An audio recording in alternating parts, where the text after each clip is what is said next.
Now you will proceed to next circuit. आपका अगला परिपथ है, जब परिपथ में प्रेरकत्व L तथा प्रतिरोध कैपिटल R दोनों श्रेणी क्रम में हैं, यानी कि L और R सीरीज में जुड़े हुए हैं।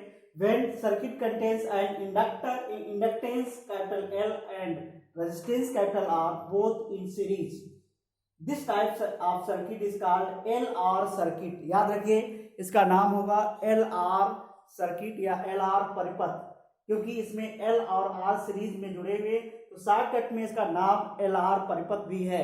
इसको याद रखिएगा। हमारे पास अब सर्किट हम बनाते हैं, सर्किट में L और R सीरीज में जुड़ा हुआ है, ठीक है। उसी तरीके से देख लेते हैं कि हमारे पास जो अल्टरनेटिंग सोर्स है V equal to V naught sine omega t, यहां पर L जुड़ा हुआ है, दिस मीन्स इंडक्टर जुड़ा हुआ है,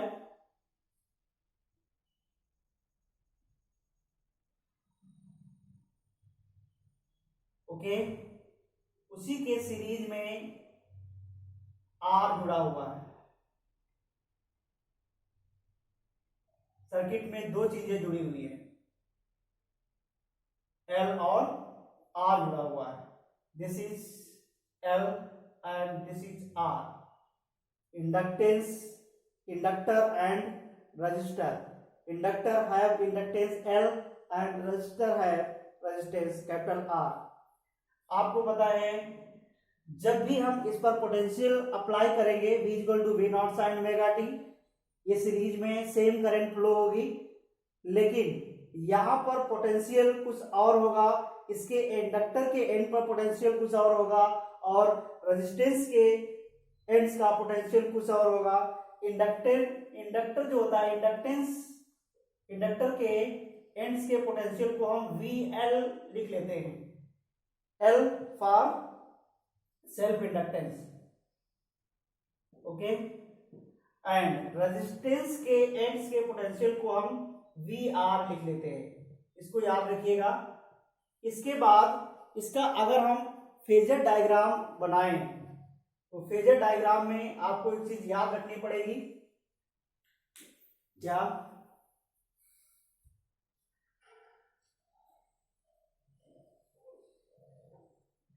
जो फेजर डायग्राम में आपको याद रहना चाहिए कि जो पीछे सर्किट पढ़ चुके हैं उसमें करंट और वोल्टेज के बीच फेज डिफरेंस क्या होता है जब इंडक्टर और रेजिस्टेंस होते हैं। तो सीधे अगर हम देखें, ये करंट है I, ओके। रेजिस्टेंस के, जब सर्किट में प्योर रेजिस्टेंस होता है तो रेजिस्टेंस का जो वोल्टेज होता है, रेजिस्टेंस के एंड्स का वोल्टेज करंट के फेज में होता है, यानी कि ओनली रेजिस्टिव सर्किट के लिए वोल्टेज और करंट सेम फेज में होते हैं। तो हम यहाँ पर ये देख सकते हैं कि इस सर्किट में जो VR होगा, VR करंट के ही फेज में होगा, यानी कि this will be the VR। लेकिन आपको ये भी पता है कि जब इंडक्टर जुड़ा होता है तो इंडक्टर में, इंडक्टर के एंड्स का जो वोल्टेज होता है वो करंट से 90 डिग्री आगे होता है, यानी कि करंट उससे 90 डिग्री पीछे होता है।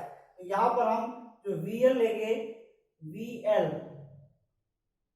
वो करंट से 90 डिग्री आगे होगा, दिस इज VL, ओके। अब यहां पर ये चीज आपको बहुत अच्छी तरीके से समझ लीजिए, मैंने कैसे बनाया। आपको पता है इसमें LR सर्किट है, तो LR सर्किट में R और L जुड़े हुए हैं, लेकिन जब R जुड़ा होता है किसी सर्किट में, पहला सर्किट आपने पढ़ा है, जब R जुड़ा होता है उस समय R के एंड्स का वोल्टेज, यहाँ पर हमने VR लिखा है, R के एंड्स का वोल्टेज होता है वो करंट के फेज में होता है। R सर्किट के लिए करंट और वोल्टेज समान कला में होते हैं, लेकिन जब L जुड़ा होता है उस समय L के एंड्स का जो वोल्टेज होता है वो करंट से 90 डिग्री फेज में आगे होता है, यानी कि करंट 90 डिग्री फेज में पीछे होती है, ठीक है। तो इस टाइप पे हमने ये देखा कि इसमें दो वोल्टेज डेवलप हुए, एक VL और VR। इस LR सर्किट में दो वोल्टेज डेवलप हो गए, ठीक है, लेकिन दोनों वोल्टेज एक दूसरे से 90 डिग्री पे हैं। इनका अगर रिजल्टेंट हम निकालना चाहें तो रिजल्टेंट निकालने के लिए हमको वेक्टर मेथड का यूज करना पड़ेगा। जिस तरीके से हम वेक्टर में क्या करते हैं, रिजल्टेंट निकालते हैं, तो ये फेजर डायग्राम भी एक वेक्टर मेथड की तरह यूज होता है। तो वेक्टर मेथड का यूज करके इसका जो रिजल्टेंट होगा उस इस डायरेक्शन में आएगा। आपको पता है दो वेक्टर अगर कुछ एंगल पे होते हैं तो उनका रिजल्टेंट उनके बीच में होता है। अगर 90 डिग्री पे हैं तो इनकी वैल्यू पे डिपेंड करेगा, जिसकी वैल्यू ज्यादा होगी उसकी तरफ को वेक्टर आएगा। तो देखते हैं इनके बीच में किस तरीके से रिजल्टेंट वोल्टेज आएगा। This is called V, okay. और हम मान लेते हैं कि जो रिजल्टेंट वोल्टेज है वो करंट से फाई एंगल का फेज बना रहा है, ओके। इस सर्किट से हम क्या कर सकते हैं, रिजल्टेंट वोल्टेज निकाल सकते हैं, क्योंकि यहाँ पर दो वोल्टेज है, दोनों के बीच 90 डिग्री का फेज यहाँ दिख रहा है। ये 90 डिग्री का एंगल है, ठीक है। इसको हम लिख सकते हैं OABC, okay. Voltage at the ends of inductor VL V equal to IR होता है, लेकिन L के लिए जो रेजिस्टेंस होता है उसको हमने XL लिखा था। आपको इसको भी ध्यान से समझना है। V equal to IR, current यहां से अगर करंट फ्लो हो रही है सर्किट में तो करंट जितनी इसमें जाएगी, मान लेते हैं सर्किट में I करंट फ्लो हो रही है, ठीक है, तो I करंट L में भी जाएगी, I करंट R में भी जाएगी, लेकिन इसका रेजिस्टेंस जो है इसको हम रेजिस्टेंस ना कह करके इसको रिएक्टेंस कहते हैं, प्रतिघात कहते हैं। और L के लिए प्रेरण प्रतिघात बोलते हैं, इंडक्टिव रिएक्टेंस। अगर इसका रेजिस्टेंस यानी कि इंडक्टिव रिएक्टेंस XL है तो VL is equal to IXL according to formula V equal to IR। R यहाँ प्रतिरोध है और प्रतिरोध की तरह यहाँ XL वर्क करता है, यानी कि इसके एंड का रेजिस्टेंस जो होगा वो XL होगा, जैसा कि आप पिछले सर्किट में पढ़ चुके हो जब प्योर इंडक्टर लगा था। लेकिन यहाँ पर ओमिक रेजिस्टेंस है R, तो VR इज इक्वल टू हम लिख सकते हैं IR, ओके। और इस डायग्राम से हम रिजल्टेंट वोल्टेज इस सर्किट का निकाल सकते हैं। तो resultant voltage in LR circuit, resultant V equal to VR और VL दोनों 90 डिग्री पे हैं, तो इनका जो रिजल्टेंट हो जाएगा अकॉर्डिंग टू पाइथागोरस थ्योरम भी लगा सकते हैं, वेक्टर एडिशन का मेथड भी लगा सकते हैं। V square is equal to VR square plus VL square, okay. V square is equal to what is the value of VR, IR का स्क्वायर प्लस IXL का square. V square is equal to I square, common हो जाएगा दोनों में से, R square plus XL का square, okay. Here we can write V equal to, अगर हम इसका V की वैल्यू निकालना चाहें तो इधर अंडर रूट लग जाएगा, I अंडर रूट के अंदर R square plus XL square, V upon I is equal to under root R square plus XL square, okay. Here V upon I is equal to resistance of this LR circuit, but this is not called resistance, okay.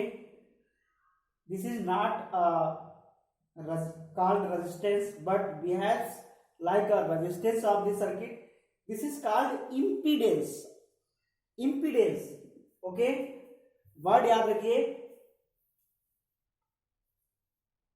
इसको कहते हैं impedance, where V upon I is equal to Z. V upon I is equal to Z. This is denoted by Z. Impedance को हम Z से denote करते हैं, इसको क्या कहते हैं? इम्पीडेंस। ओके, हिंदी में बोलते हैं प्रतिबाधा।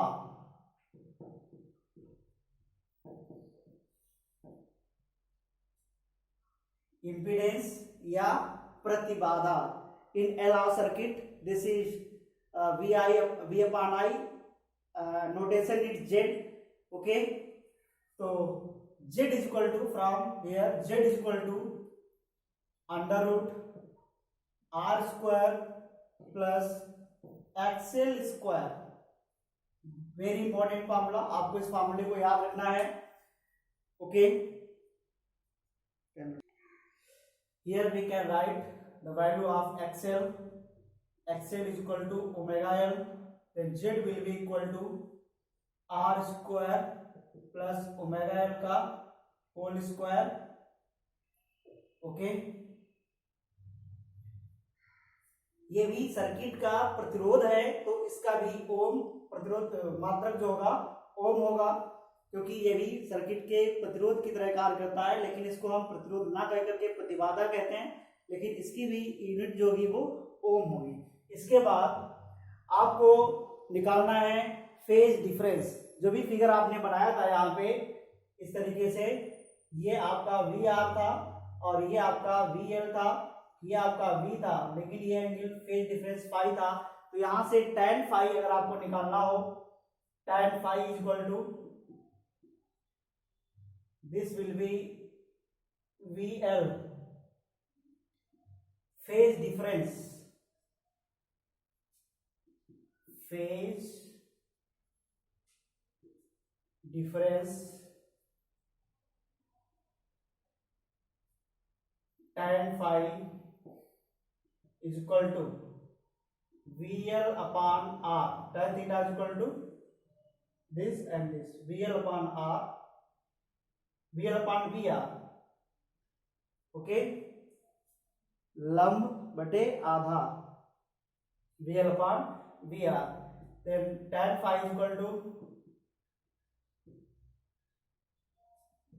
VL is equal to IXL and VR is equal to IR, this I cancel, tan phi will be equal to XL upon R and XL is equal to omega L, then tan phi will be equal to omega L upon R।